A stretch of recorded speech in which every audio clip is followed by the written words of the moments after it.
మానుకొనున్నట్లు సమాజము కూడుకొనుట మానుకొనక మనం ఏం చేయాలంట?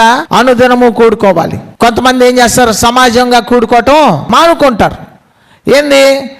ఏముందలే, ఈ వారం వెళ్ళకపోతే వచ్చే వారం వెళ్దాం, లేకపోతే 4 వారాల తర్వాత వెళ్దాం, తర్వాత ఏదైనా మంచి ప్రార్థన జరిగేటప్పుడు వెళ్దాం, ఎప్పుడైనా మీటింగులప్పుడు వెళ్దాం.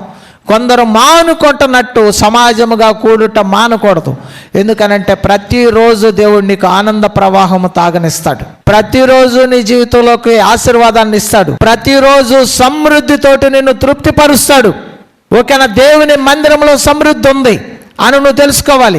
ఎవరు ఏమనుకున్నా సరే దేవుని మందిరంలో ఆశీర్వాదం ఉంది. ఎవరు ఏమనుకున్నా 2-3 నా నామమున కూడి ఉన్నారు, వారి మధ్యలో నేను ఉంటానని దేవుడు చెప్పాడు. మన మధ్యలో దేవుడు ఉన్నాడు. మన హృదయాల్లో ఉన్న ప్రతి అక్కర్ని దేవుడు తీరుస్తాడు. ప్రతి కష్టాన్ని దేవుడు తీరుస్తాడు. నువ్వు హృదయంలో ఏ బాధ పెట్టుకొని ఈ రోజు వచ్చావో, యేసు నామములో నీ బాధ కష్టాన్ని ఈ దినాన దేవుడు తీర్చబోతున్నాడు. ఓకేనా? ఎందుకనంటే నీ బాధ ఏదైతే ఉందో, నీ కష్టం ఏమైతే ఉందో, ఏ కొరవతో నువ్వు వచ్చావో, దేవుని మందిరములో సమృద్ధి కలదు. అది ఎంతమందినైనా సంతృప్తి చేయగలదు. ఏందంట? మేము యెహోవాను ఆరాధించుటకు వెళ్ళుదము అని చెప్పి ఇజ్రాయేలీలు అనేకులు బయలుదేరి వస్తే అందరికి ఆహారం పెట్టాడు. ఇజ్రాయేల్ అందరికి ఆహారం పెట్టాడు. లక్షల మందికి ఆహారం పెట్టాడు. 40 సంవత్సరాల ఆహారం పెట్టాడు.